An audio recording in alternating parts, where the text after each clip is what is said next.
Eu recordo que quando eu fui cursar o primeiro ano, eu cursei num colégio de freiras como semi-interna, porque minha mãe trabalhava e minha avó estava passando com alguns probleminhas de saúde. E eu tinha aula de manhã e ficava até de tarde. E eu cobrava da minha mãe que me acordasse às 5 horas da manhã, porque eu queria estudar toda a matéria do dia anterior para o dia da aula. Que era uma bobagem minha, porque eu tinha toda a tarde para estudar. Mas é que eu gostava mesmo, eu fazia isso com muito apreço. Uma vez as professoras estavam em greve e eu liderei os alunos para apoiar as professoras na sua greve. Isto foi no meu primeiro ou segundo ano ginasial. Isso acabou, essa liderança, né, acabou me levando à política estudantil. Eu fui presidente do Grêmio Estudantil. Esse ambiente da política estudantil me abriu muitos horizontes. E foi nesta época, nesta fase de vida, que eu decidi fazer direito. De certa forma, decepcionando um pouco as expectativas, principalmente da minha mãe. Minha mãe se preocupava muito no sentido de que eu tivesse uma profissão.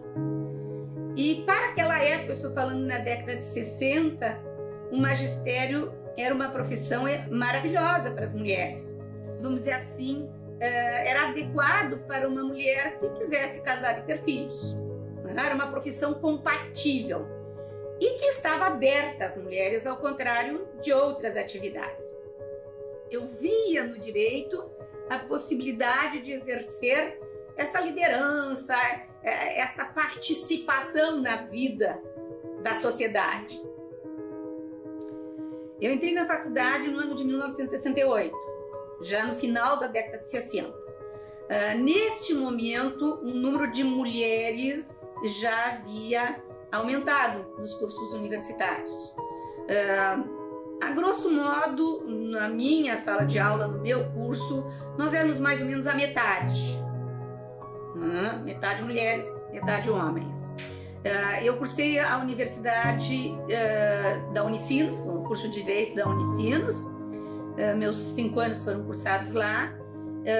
Tive que abandonar nesse meio tempo a política estudantil por conta de que eu estava trabalhando e pagando o meu curso, né? Era impossível eu manter o trabalho, a política estudantil e mais o estudo, né?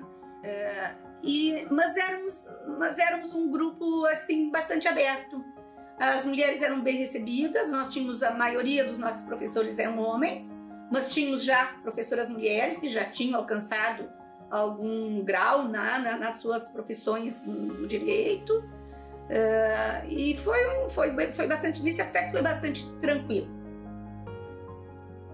Agora, diretamente vivenciando o processo, eu acabei me encantando, quase como se fosse um chamado para o exercício da magistratura. E comecei a pensar na ideia de ser juíza. Sabia que eu ia encontrar uma dificuldade muito grande, porque aqui no Rio Grande do Sul, mas ainda era muito restrito o ingresso de mulheres.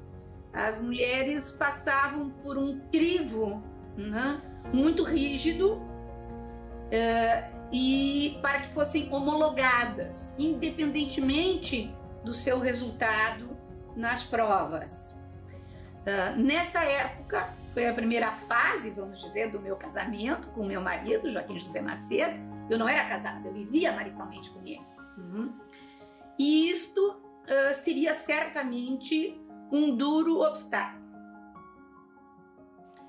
Quando eu me inscrevi no concurso, eu fui obrigada a preencher um formulário reduzido, onde dava o meu nome, a filiação, data de nascimento, e o meu estado civil. Ora, nós estamos falando no ano de 1981, união estável não era uma expressão que sequer se usasse nessa época. A ideia de união estável, ela levou mais ou menos quase 10 anos depois. Então, meu estado civil ou poderia ser solteira, ou viúva, ou desquitada, porque era o desquite ainda que existia nesse período. E o meu estado civil nesse sentido era solteira, não tinha outros. Não havia essa possibilidade. A primeira prova era a prova de cruzinhas. Ou seja, não se identifica um candidato a partir daí. Ou você está aprovado, ou você está reprovado. Eu fui o grupo dos aprovados. E muitos poucos aprovados foram. E isso daí chamou a atenção, né, sobre a minha pessoa na escola. Comecei a me tornar alguém conhecido. Até então, eu era absolutamente desconhecida. Não tinha nenhuma vinculação com direito, da minha família com o direito. Meu marido era do marketing, português, então não havia nenhuma possibilidade de me situar dentro de um determinado espaço. E sobreveio a entrevista, e essa entrevista ficou absolutamente caracterizada o preconceito. O desembargador que presidia o concurso,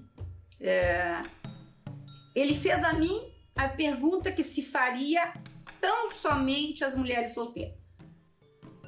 As mulheres casadas não eram submetidas, ou viúvas, se fosse o caso, mais raro, lógico, né? Não eram submetidas, aos homens muito menos. Solteiros, casados não eram submetidos. Qual era a pergunta? Como é que eu, sendo juíza no interior, porque essa era a projeção, você começa no interior, em comunidades pequenas, ia organizar a minha vida afetiva e sexual. Ou seja, queriam saber das mulheres solteiras se manteriam absolutamente pudicas durante todo o exercício da magistratura. Eu disse, olha, na verdade eu não sou solteira. Eu tenho uma união, né? Um companheiro, tenho 2 filhas, coisa que eu não podia responder lá naquele quadradinho pequenininho, né? E eu desconcertei totalmente o desembargador. E simplesmente interrompeu a minha entrevista. Interrompeu a minha entrevista, agradeceu a minha presença e aí eu cheguei em casa e eu vou ser bem sincera, chorei no colo do meu marido. Fiquei muito triste porque eu estava estudando muito, eu estava preparada, eu tinha construído uma expectativa. Eu sabia que não ia ser fácil, mas eu construí uma expectativa. Uma situação curiosa que aconteceu é que o representante da Ordem dos Advogados casualmente vivia maritalmente com a procuradora do Estado, que aliás tinha sido minha professora na faculdade. Quando meu nome não seria homologado, num primeiro momento, na reunião secreta na época do órgão especial, ele quis saber qual o obstáculo e veio à tona, teria vindo à tona, que a minha condição de não ser casada, viver maritalmente, teria sido obstáculo. E aí deu um quiprocó entre eles, né? E acabaram então me readmitindo. E eu recebi então a ligação telefônica de que o desembargador que presidia o concurso, hoje já é falecido, não precisava fazer algumas perguntas que tinham faltado. E a segunda pergunta, que só era dirigida às mulheres, foi feita. E neste caso, as mulheres casadas, nas quais eu passei a ser integrada, vamos dizer assim. Como é que a senhora vai resolver o seu problema familiar com seu marido, suas filhas, tendo que morar no interior? Só essa pergunta que estava faltando. Conclusão da história, eu acabei sendo homologada. Mas aí tem mais uma curiosidade. O órgão especial 25, né? Eu fui aprovada por 13-12. Por um voto, eu não teria prosseguido no concurso.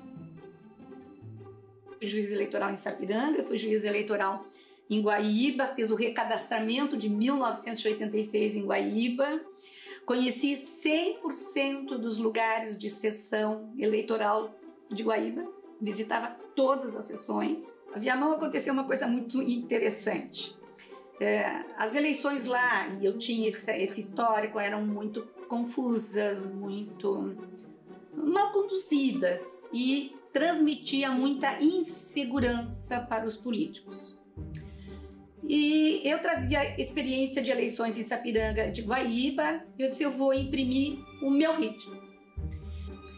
Na saída do último dia da contagem de votos, boa parte dos escrutinadores se reuniram e entregaram crachá, porque eu botava crachá em todo mundo, todo mundo usava crachá. Crachás diferentes para imprensa, para fiscal de partido e assim por diante. Até para bem visualizar, né, quem era e o que estava fazendo. Os escrutinadores pegaram seu crachá, me entregaram na minha mão e disse: na próxima eleição a senhora não precisa mandar nenhuma convocação, mande o crachá que a gente volta. Foi muito bacana, muito emocionante.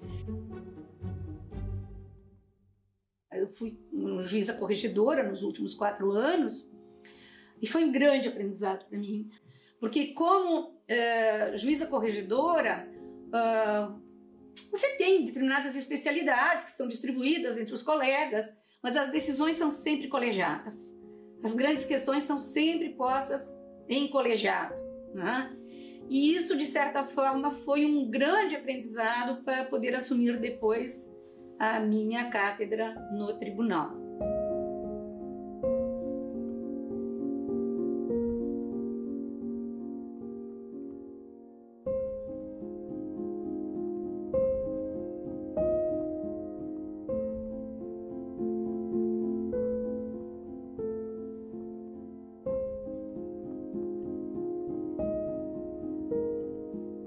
Um dos projetos que eu consegui realizar foi a instalação do memorial no Tribunal Regional Eleitoral. Eu sempre tive esse apreço pela história. Acho que direito e história estão muito próximos um do outro, né? E realmente me deu muito orgulho ter podido instalar o memorial do Tribunal Regional Eleitoral do Rio Grande do Sul. Quando eu resolvi me aposentar no tribunal, na magistratura, nós vimos conversando, a minha filha e eu, e também o meu assessor, o Roger Fischer, que eu quero aqui fazer, gosto até de registrar o nome dele, que trabalhou comigo todo o tempo no tribunal.